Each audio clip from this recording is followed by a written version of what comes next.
ವಿಕೋಪಕ್ಕೆ ಕೇರಳದ ಹಸಿರು ಮಡಿಲು ವಯನಾಡ್ ಮತ್ತೊಮ್ಮೆ ನಡುಕಿ ಹೋಗಿದೆ.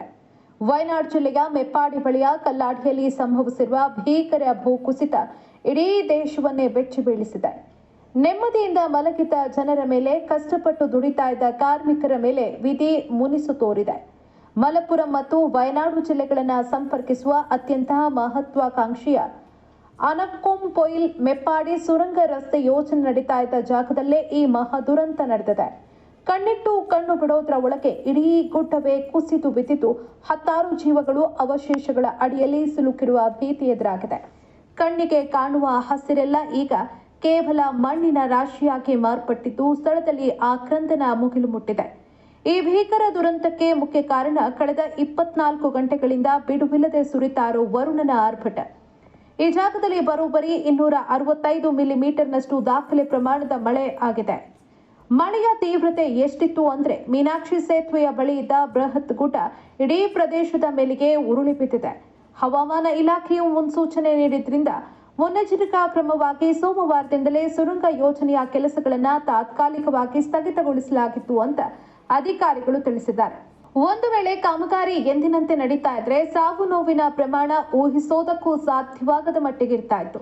ಆದ್ರೆ ಕಾಮಗಾರಿ ನಿಂತಿದ್ರು ಅಲ್ಲಿ ಕೆಲಸ ಮಾಡ್ತಾ ಇದ್ದ ಕಾರ್ಮಿಕರ ವಸತಿ ಗೃಹಗಳ ಮೇಲೆಗೆ ಮಣ್ಣಿನ ರಾಶಿ ಬಿದ್ದಿರುವುದು ಆತಂಕವನ್ನ 100ರಷ್ಟು ಹೆಚ್ಚಿಸಿದೆ. ದುರಂತ ಸಂಭವಿಸಿದ ತಕ್ಷಣ ಅಗ್ನಿಶಾಮಕ ದಳ ಮತ್ತು ರಕ್ಷಣಾ ಪಡೆಗಳು ಸ್ಥಳಕ್ಕೆ ಧಾವಿಸುವ ಮೊದಲೇ ಅಲ್ಲಿನ ಸ್ಥಳೀಯ ನಿವಾಸಿಗಳು ದೇವದೂತರಂತೆ ಧಾವಿಸಿದ್ದಾರೆ. ತಮ್ಮ ಜೀವದ ಹಂಗು ತೊರೆದು ಸಮಯ ಪ್ರಜ್ಞೆ ಮೆರೆದ ಸ್ಥಳೀಯರು ಮಣ್ಣಿನ ರಾಶಿಯ ಅಡಿಯಲ್ಲಿ ಸಿಲುಕಿ ಒದ್ದಾಡ್ತಾ ಇದ್ದ 3 ಕಾರ್ಮಿಕರನ್ನ ಯಶಸ್ವಿಯಾಗಿ ಹೊರಗೆ ಎಳೆಯುವಲ್ಲಿ ಯಶಸ್ವಿಯಾಗಿದ್ದಾರೆ. ರಕ್ಷಿಸಲ್ಪಟ್ಟವರು ಸುರಂಗ ಯೋಜನೆಯ ಕಾರ್ಮಿಕರಾಗಿದ್ದು, ದುರಾದೃಷ್ಟವಶಾತ್ ಇನ್ನು ಎಷ್ಟು ಜನ ಕಾರ್ಮಿಕರು ಅಥವಾ ಸ್ಥಳೀಯರು ಆ ಮಣ್ಣಿನ ರಾಶಿಯ ಅಡಿಯಲ್ಲಿ ಸಿಲುಕಿದ್ದಾರೆ ಅನ್ನೋದು ಯಾರಿಗೂ ತಿಳಿತಾ ಇಲ್ಲ.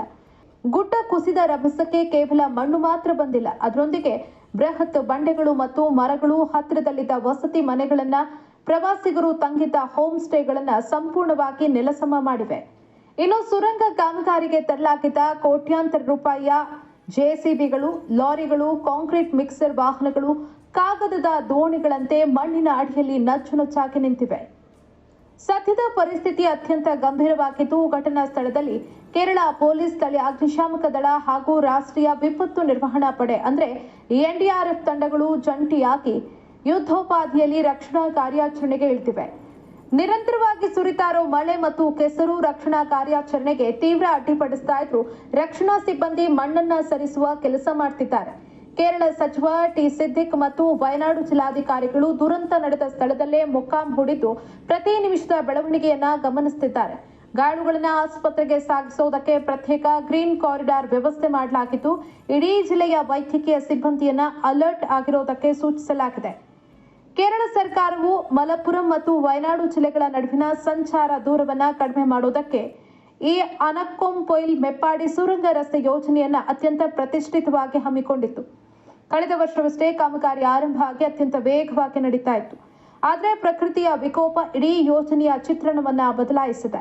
ಸದ್ಯಕ್ಕೆ ಜೀವಗಳನ್ನ ಉಳಿಸೋದು ಮೊದಲ ಆದ್ಯತೆಯಾಗಿದ್ದು, ಈ ಭೂಕುಸಿತದಿಂದಾಗಿ ಇಡೀ ಪರಿಸರಕ್ಕೆ ಹಾಗೂ ಸುರಂಗ ಯೋಜನೆಗೆ ಎಷ್ಟು ಹಾನಿಯಾಗಿದೆ ಅನ್ನೋದರ ಸಂಪೂರ್ಣ ಪ್ರಮಾಣ ಇನ್ನಷ್ಟೇ ತಿಳಿಯಬೇಕಿದೆ.